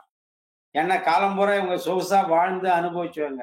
அப்ப போராட்ட காலத்துக்கு யாரு வரணும்னாக்கா இந்த கீழ்மட்டையில இருக்கிறான்ல, இப்ப பறையர்குடி, பள்ளர்குடி, பள்ளிக்குடி இந்த மாதிரி இருக்கிறவனை தான் உசிப்பணும். இவன் தான் சாப்பாட்டுக்கு வழி இல்லாத கிடக்கிறவன். அப்ப இவன்ட சொன்னான்னு இவன்ட சொல்லும் போது பொதுவா தமிழ்நாட்டுல ஒரு குணம் என்னன்னா, உண்மையிலேயே ஒரு விபச்சார குடும்பத்துல பிறந்த பிள்ளையா இருந்தா கூட ஒரு பையனை பொது இடத்துல திட்டினா அவன் உடனே கத்தி எடுத்து வெட்டிடுவான். அந்த அளவுக்கு அவனுக்கு கோவம் வரும். தான் தாயை தொழில் செஞ்ச குடும்பத்துக்கே நான் சொல்றேன். அது இல்லாத பொதுவுல நீ அந்த சொல்லாடலை நீங்க பயன்படுத்தும் போது எவ்வளவு பொறுமைசாலியும் கோபம் கொண்டுடுவான். அவன் கோபத்தினுடைய உச்சத்துக்கு போயிடுவான். ஒருத்தனை வெட்டி கொன்ற அளவுக்கு கூட அந்த கோபம் வரும் தாயை சொல்லும் பொழுது. அந்த வார்த்தையை சொன்னாதான் இவனுக்கு சொர்ணம் வரும். இவன் கோபம் கொண்டு நம்ம போராட்டத்துக்கு வருவான். 60 படையெடுப்பு போராட்டம் வைக்கிறாரு. உனக்கு ஏதாவது அறிவு நாணயம் இருக்கணும். 40ல இருந்து 45 வரைக்கும் விடுதலைக்கான அனைத்து ஏற்பாடும் நடக்குது இந்தியாவில. சின்ன தனி நாடை பிரிக்கிறதுக்கு அத்தனை ஏற்பாடும் பண்றாரு. மாப்போ சிவஞானம் போன்றவர்கள் தனித்தமிழ் நாடு பிரிக்கணுங்கிறதுக்காக குரல் கொடுக்கிறாரு. ஆனா அவருக்கு வலு சேர்க்க முடியல, யாரும் ஆள் இல்லை. ஏன்னா அவரே ஒரு காங்கிரஸ்காரர். அந்த நேரத்துல ஈவேரா தனித்தமிழ்நாடு கோரிக்கை முன் வச்சு கூட இருக்கிறவங்களுக்கு சேர்த்துக்கின்னு போராட்டத்துல வலுவா இவங்க இறங்கி இருந்தாங்கன்னா ஒருவேளை தனித்தமிழ்நாடு அன்னைக்கு கிடைக்கிற வாய்ப்பு உண்டு. ஏன்னா இந்தியா ஆங்கிலேயன் கையில இருக்கு. அவன் ஒட்டுமொத்த இந்தியாவையும் காங்கிரஸ்காரன் கையில கொடுத்துட்டு போயிட்டான். 51ல இருந்து 56 வரைக்கும் இந்த Madras state, Mumbai state, Kolkata state இது எல்லாமே மொழி வழி மாநிலமா பிரிக்கணும் காங்கிரஸ் கோட்பாடு பிரகாரங்கிற அந்த கருத்தியல் மேலோங்கி 51 52லயே ஆந்திராவுக்கு ஒப்புதல் கொடுத்துட்டாங்க. ஆந்திரா, கர்நாடகா, கேரளா, தமிழ்நாடு மொழி வழி மாநில எல்லை பிரிப்பது 56 எல்லாம் பிரிச்சு முடிஞ்சு போச்சு. 56 நவம்பர்ல அவங்கவுங்களுக்கும் பிரிச்சு. அதுல நம்ம மண்ணு எவ்வளவு போச்சுங்கிறதெல்லாம் வேற கதை. இது வரைக்கும் சும்மா உட்காந்துட்டு 60ல வந்து தமிழ்நாடு தமிழருக்கே இது வரைக்கும் இவர் பேசியிருந்தது திராவிட நாடு. இந்த போகாத ஊருக்கு வழி சொல்லுவாங்கிறது தான் இவருடைய போராட்டம் அனைத்துமே. அப்ப எந்த காலகட்டத்துல நம்ம போராடி இருந்தா தமிழ்நாடு தனித்தமிழ்நாடு வாங்க முடியுமோ அந்த காலத்துல எல்லாம் தமிழ்நாடு தமிழர்னு பேசினவங்க எல்லாம் இன துரோகின்னு இவர் பேசினவர். ஆனா எப்ப கிடைக்காதுன்னு தெளிவா தெரியுமோ அப்ப வந்து தமிழ்நாடு தமிழருக்கு அப்படின்னு என்ன போராட்டம் அறிவிக்கிறார்னா, இந்திய தேசிய படத்தில் தமிழ்நாடு நீங்களாக தேசிய பட எரிப்பு போராட்டத்தை அறிவிக்கிறாரு 60 வாக்குல. அதுக்கு பிறகு எந்த தமிழ்நாடு நீ பெற முடியும்? அப்ப திமுக காரர்கள் திராவிட நாடு திராவிட இருக்கேங்கிற இவருடைய பழைய கோட்பாடை அவர் வச்சிருக்காரு. இவருதான் கோட்பாடு மாறி விடுறாரு. இவர் கோட்பாடு திராவிட நாடு. அந்த திராவிட நாடு கோட்பாடை திமுக காரங்க கையில ஏந்தி இருக்காங்க. இவர் திரும்பி தமிழ்நாடு கோரிக்கைக்கு வந்துட்டாரு.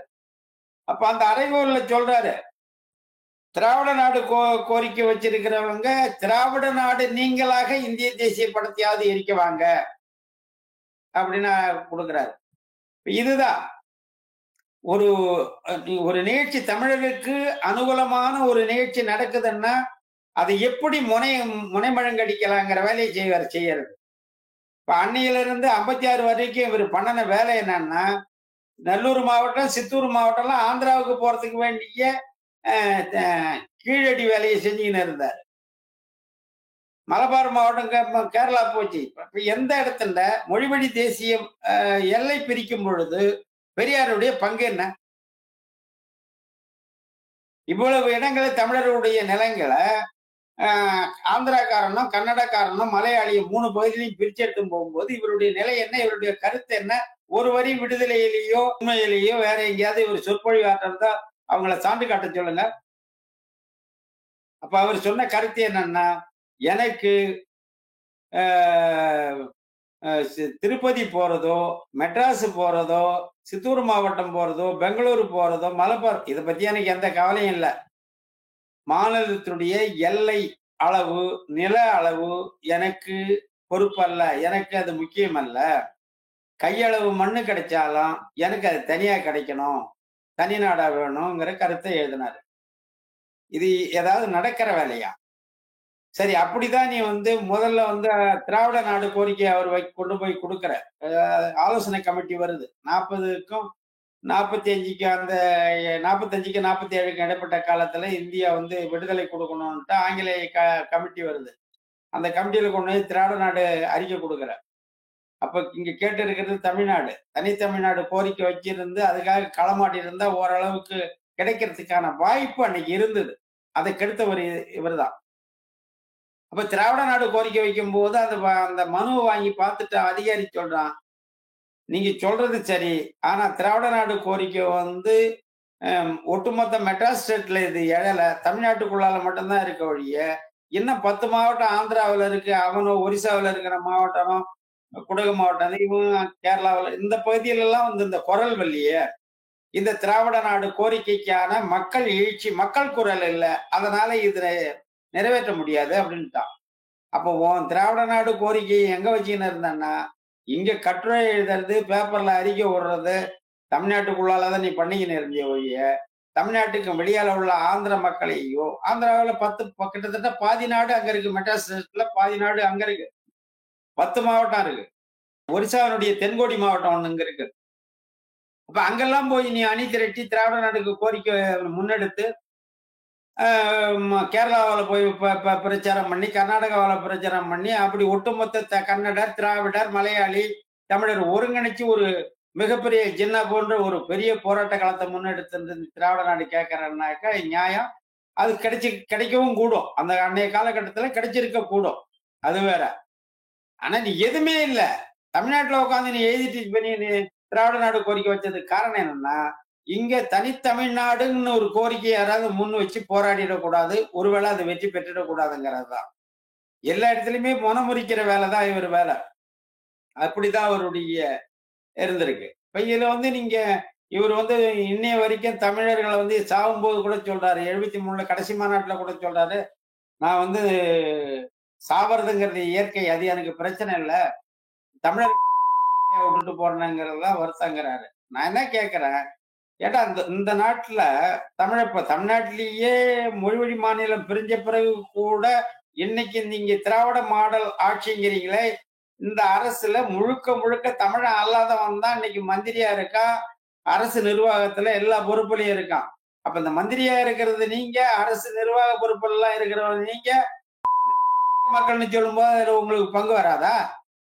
அது என்ன தமிழன் மட்டும் இங்க இருக்கிற தெலுங்கு கிடையாதா? நீ திராவிடர்களை சொன்னான்னு சொல்லு. அது இப்ப எல்லாம் திராவிடம்னாக்கா அதுல எல்லாம் கலந்து கட்டியாவது வருவான். குறிப்பா தமிழன் தமிழன் கிடையாது. என்ன அது? அன்னைக்கே ஒண்ணு கூட்டத்துல எவனும் செருப்பால அடிக்கல, பல பேர் அடிச்சான். சாணியை கரைச்சி ஊத்தினான், தொடப்பத்தால அடிச்சான், செருப்பால அடிச்சான். அப்ப நீங்களே தான் சொல்றீங்களே, செருப்பு முதல்ல கெடாவனா. கடலூர்ல பேசிட்டு வரும்போது ஏற ஓடனா ஒருத்தன் செருப்பு வீசி கெடாவனா, அப்புறம் திரும்பி போய் அப்புறம் இன்னொரு செருப்பு கெடாவான்ட்டு வாங்கிக்கின்னு வந்தான் அப்படின்னு சொன்னார்ல. அன்னைக்கு எதிர்ப்பு இருந்தது இந்த மாதிரி பேசுறது. எங்க போனாலும் தமிழன் தமிழ் பாப்பானுக்கு அந்த வைப்பா இடத்துல மட்டும் தமிழன்னு ஏன் வருது உனக்குங்கிறதான் கேக்குறேன். அப்படி ஏதாவது மனுநீதியில இருக்கா? சூத்திரன்னு சொன்னான், சூத்திரன் தமிழன் தான் சூத்திரன்னு சொன்னானா? அவன் சொன்ன சூத்திரன் இந்தியாவில் இருக்கிற எல்லா தொழில் குடியும் தான் அதுல வரணும். அப்படி பார்த்தாலும் 7 குடியை சொல்றானே. 7 குடியில ஒரு குடி தானே அவன் வந்து மத்த 6 குடிலாம் யாரு? அப்ப என்ன புரிதல்ல எவனுங்க அன்னைக்கு எவனும் எதுவும் படிக்கல அப்படிங்கறதால நீ சொல்லியா? இல்ல உங்ககிட்ட அரசியல் செல்வாக்கு இருந்தது அன்னைக்கு துவக்கத்துல இருந்தே இவர் அரசியல் செல்வாக்கு இருந்தது, பணம் இருந்தது. ஆங்கிலேயன் ஆட்சி காலத்தெல்லாம் இவர் அரசு சார்ந்து இருந்தவர். இவரை எதிர்த்து ஒண்ணும் அன்னைக்கு எவனும் ஒண்ணும் பண்ண முடியாது. எவனாவது பண்ணாலும் அதெல்லாம் இன்னைக்கு எப்படி திமுக காவல்துறையை வச்சு கையாளுது அப்படிதான் அன்னைக்கு நசுக்கியிருப்பாங்க. அதுக்கு பயந்துக்கினே நிறைய பேர் வந்து இவர் எதிர்த்து அன்னைக்கு குரல் கொடுக்கல. அதையும் மீறி நிறைய மக்கள் எதிர்த்தாங்க அன்னைக்கு. இந்த சொல்லாடலை வந்து மிக வன்மையான வந்து ஈவர் அவனுடைய இந்த சொல்லாடலை மிக வன்மையா கண்டிக்கிறார். எந்த இடத்துலையும் மனுநீதியில தமிழர்கள் சூத்திரர்கள்னு சொல்லவும் இல்லை. சூத்திரர் சொல்ல 7 குடியில ஒரு குடியை சேர்த்திருக்கான். அவன் ஊருக்கு ஆரிய வர்த்தத்துக்கு விந்துசாத்திரம் மலைக்கும் வடக்கு உள்ள பகுதிக்கு உத்தரப்பிரதேசம் பீகார்ல உள்ள பகுதி அவன் ஆரிய வர்த்தம்னா அங்க வச்சுக்கிற சட்டம் அது. தமிழ்நாட்டுக்கும் இந்த சட்டத்துக்கும் கொஞ்சம் கூட நம்மளுக்கு வந்து ஏற்புடையதல்ல, நம்மளுக்கு உடன்பாடு இல்லாதது அது. நீ இங்க வந்து இருக்கிற மக்களை வந்து சொல்லும் போதும் திராவிட நாடு தமிழ்நாடு தான் திராவிட நாடு, திராவிட நாடு தான் தமிழ்நாடுங்கிறீங்க. இன்னைக்கும் திராவிடர் தான் தமிழர் தான் திராவிடருங்கிறீங்க. சொல்லும் போது திராவிடர்னு சொல்லுங்களா? பாப்பா திராவிடர்கள் சொன்னான்னு சொல்லுங்க. அங்க மட்டும் என்ன தமிழர்னு தனியா பிரிக்கிறீங்க? தமிழர் தான் திராவிடர், திராவிடர் தான் தமிழர் ராஜ்ய திராவிடர் அப்படின்னு மனுநீதியில எழுதியிருக்கான் அப்படின்னு சொல்லுங்க. அங்கெல்லாம் வந்து இப்போ நீங்க தனியா அந்த ஷேரை பங்கு பிரிச்சு எங்கள்கிட்ட மட்டும் தர்றீங்க, தமிழர்கிட்ட மட்டும் தர்றீங்கன்னா அப்ப எவ்வளவு வன்மா இருந்திருக்கணும் தமிழர் குடி மேல. அன்னையில இருந்து இன்னைய வரைக்கும் அவர் அன்னைக்கு பேசிட்டு போட்டாரு. இன்னைக்கே திரும்பி அந்த பதத்தை எடுத்து வீரமணி போல பேசுறவங்க இன்னைக்கு வெளியில வந்து அதே வசனத்தை இன்னைக்கு பேச சொல்லுங்க. எந்த ஆட்சி இருந்தாலும் இவர் பேசிட்டு அடி வாங்காத போக முடியாது. அப்படிதான் அங்க நெருக்கடி இருக்கும். உங்க போய் கேட்டா மனுநீதியிலுக்கு நான் சான்று கொடுங்கிறீங்க. சான்று இதை கொடுத்திருக்கான். மனுநீதியில இருந்தா சான்று கொடுத்திருக்கான். தொல்காப்பியத்தில இருந்து சான்று கொடுத்திருக்கான். ஒரு குலத்துக்கு ஒரு நீதி ஈவேர் அவனுடைய நூல்ல இருந்து சான்று கொடுத்திருக்கான். ஏதாவது திராவிட சொம்பு இருக்கிறவன் மறுத்து பேசுறவன் மறுப்பு கொடுங்க. இல்ல மனுநீதியில தமிழன் தான் சூத்திரன் இருக்குன்னு நீங்க சான்று கொடுங்க. வஞ்சனம் கொண்டு ஒரு தாக்கக்கூடியது எந்த வகையிலையும் ஒரு இனம் முன்னேறவே கூடாதுங்கிறது இன்னும் பல கோணத்துல அவர் ஆய்வு பண்ண வேண்டியது இருக்கு. அவருடைய ஆய்வு வந்து 100க்கும் மேற்பட்ட பதிவு போட வேண்டியது இருக்கு. இப்ப நாங்கெல்லாம் அன்னைக்கு இருக்கும்போது அவர் சொன்னது தத்துவம், அவர் தான் பெரிய பேரறிஞர் அப்படிங்கிறது தான் நாங்க அவர் பெரியாருக்கும் பின்னாடி பெரியார் கோட்பாட்டாளர்களா பெரியார் தொண்டர்களா நாங்க வாழ்ந்தோம். அன்னைக்கு பெரியாருடைய நூலை தவிர வேற எந்த நூலையும் நாங்க படிச்சதில்லை. முதல்ல ஒரு படம் பார்த்துட்டு எம்ஜிஆர் படம் பார்த்து எம்ஜிஆர் தான் மிக சிறந்த நடிகன்ட்டு காலம்புற எம்ஜிஆர் படம் பார்க்குற மாதிரி அப்ப சிவாஜி கணேசன் படத்தையும் நம்ம பார்க்கும்பொழுதுதான் ஓ சிவாஜி கணேசன் எம்ஜிஆரோட நல்லா நடிக்கிறாருன்னு தெரியும். அப்படி அவர் நூல் தான் தத்துவ நூல் அன்னைக்கு படிச்சுன்னு இருந்தோம். இன்னைக்கு அதுக்கு மாற பெரிய புராணத்தையும் எடுத்து படிக்கிறோம். அங்கேயும் என்ன குறை இருக்குன்னு பாக்குறோம். தொல்காப்பியத்தை படிக்கிறோம், ஆசிவகத்தை ஆய்வு செய்யறோம், சைவத்தை ஆய்வு செய்யறோம், வைணவத்தை ஆய்வு செய்யறோம். அப்ப இவர் சொன்ன கருத்துக்கள்ல எங்கெங்கெல்லாம் மூடத்தனம் இருக்கு இல்ல முற்றிலும் இல்ல புனிதமானதுன்னு சொல்ல முடியாது.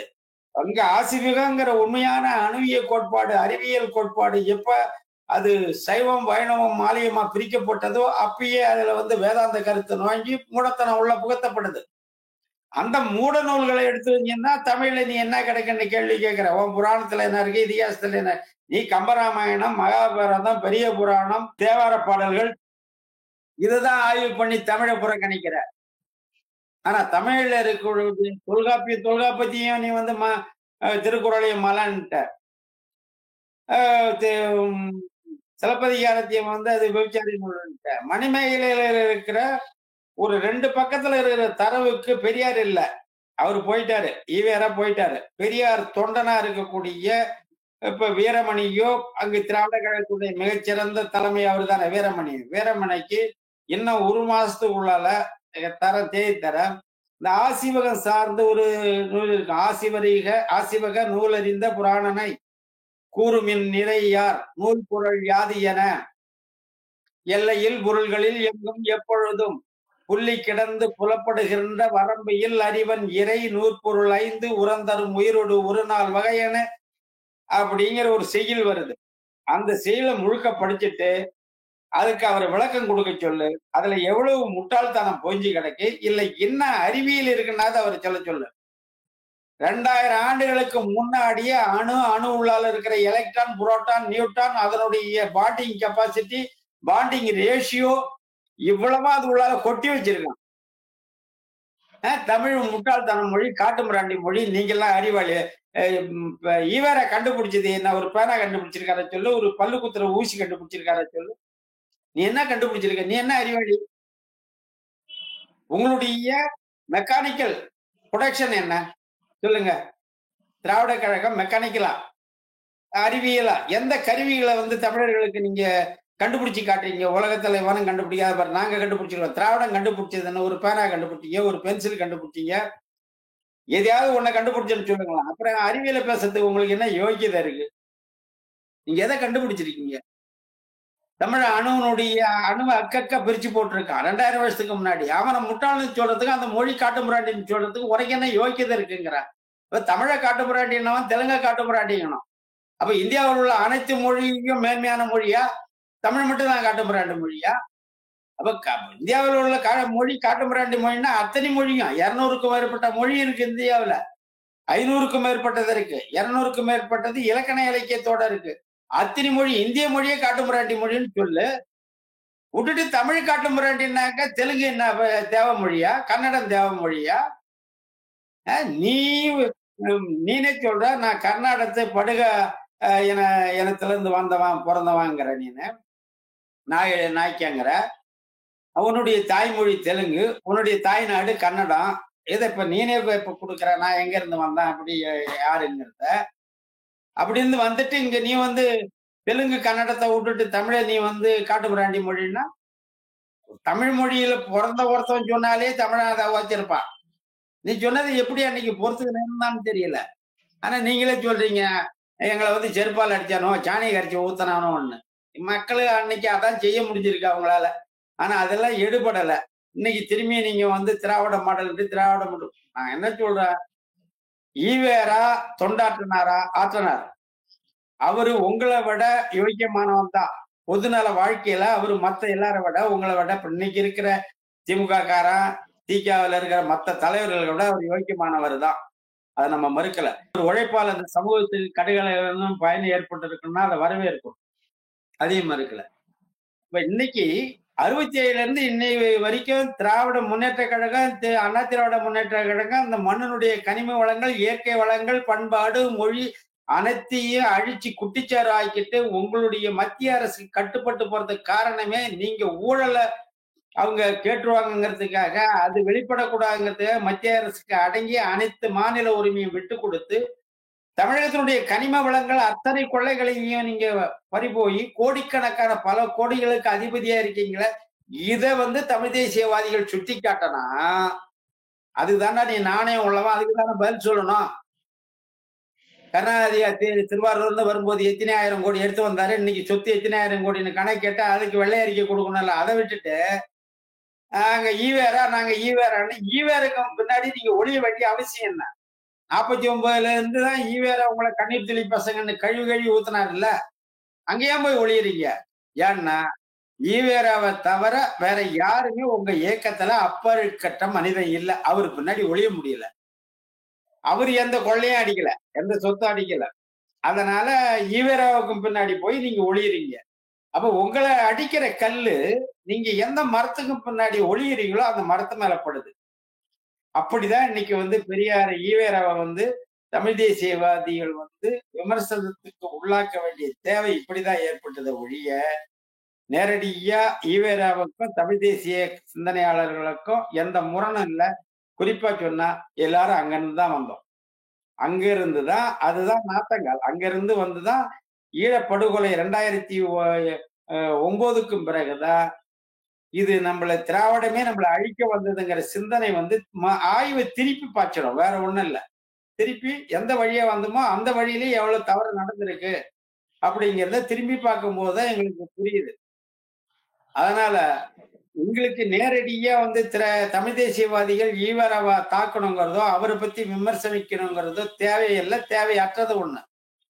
ஆனா இந்த கொள்ளை கூட்டம் திமுகங்கிறது திராவிட முன்னேற்ற கழகத்தை சொல்லல, திருக்கவளை முத்துவேலனார் கருணாநிதி கழகத்தை சொல்றான். திமுக கொள்ளை கூட்டமா எப்ப நீங்க மாறீங்க, உங்க கொள்ளையும் மக்கள் மத்தியில எடுத்து சொல்லும் பொழுது நீங்க பெரியார் பின்னாடி போய் ஒளியறதாலதான். ஏன் நீங்க கருணாநிதி முன்னாடி ஒளிங்க, அண்ணாதுரை பின்னாடி ஒளிங்க, அங்க போய் ஒளியறதாலதான் உங்கள் மேல் வீசப்படும் சொற்கள் அவருக்கு பின்னாடி நீங்கள் மறைவதால் உங்களுக்கு முன்னாடி இருக்கக்கூடிய தட்டி மீது விழுகிறது. இதுதான் இங்க நடக்கிறது. அப்ப பெரியார் சொல்ல இன்னும் இருக்கிற பெரியார் தொண்டர்கள் எல்லாம் குளத்தூர் மணி, கோவை ராமகிருஷ்ணன், விடுதலை ராஜேந்திரன் இவங்க எல்லாம் போனவங்க எல்லாம் துடிச்சு எழுந்து வராங்க. அது அவங்களுக்கே தெரியும் பெரியாரை எந்த அளவுக்கு பெரியார் திடல்ல என்ன நடக்குதுங்கிறது அவங்களுக்கு தெரியும். பெரியார் திடல்ல நடக்கிறது அவங்க ஏற்றவங்களா இருந்தா இன்னைக்கு இவங்க தனித்தனி இயக்கமா இருக்க வேண்டியதில்லை, வீரமணி கூட இருக்கலாம். அவங்க எப்படி வீரமணி இவங்களெல்லாம் வெளியேற்றினாங்க, அந்த சொத்து தமிழர்கள்ல யாரும் ஒருத்தவர்கள் கூட அதுல ஆளுமை பெற்றுடக்கூடாதுன்னு எப்படி சூதானமா அந்த நிறுவனத்தினுடைய பெரியாருடைய நிதி நிறுவனத்தினுடைய பொறுப்பை முழுக்க வீரமணியும், வீரமணிக்கு பிறகு அவருடைய வாரிசுகளுக்கும் மகன்களுக்கும் இப்ப கொண்டு சேர்த்திருக்காரு. ஆனா உண்மையிலேயே ஈவேராவுடைய அண்ணன் பிள்ளைங்க இருக்கு, கிருஷ்ணசாமி பிள்ளைங்க, பேர பிள்ளைங்க, அந்த வாரிசு இருக்கு. முறையா பார்த்தா அவங்க தாத்தா சொத்து அவங்களுக்கு போகணும். சம்பந்தம் இல்லாத யாரோ அந்த சொத்துக்கு உரிமை கொண்டாடிக்கிட்டு இருக்கான். இதெல்லாம் நம்ம வெளியே கொண்டு வரும்பொழுதுதான் அவங்களுக்கு என்ன தெரியும். இப்போ ஈவேராவை விட்டுட்டு வீரமணியை தான் நம்ம கையில எடுக்க வேண்டிய நிலையில இருக்கும். பெரியார் குறித்தும் சூத்திரர் குறித்து அவர் வைத்திருந்த பார்வையில் இருக்கக்கூடிய முரண்பாடுகள் குறித்தும் விரிவான செய்திகளை பகிர்ந்து கொண்டீர்கள்.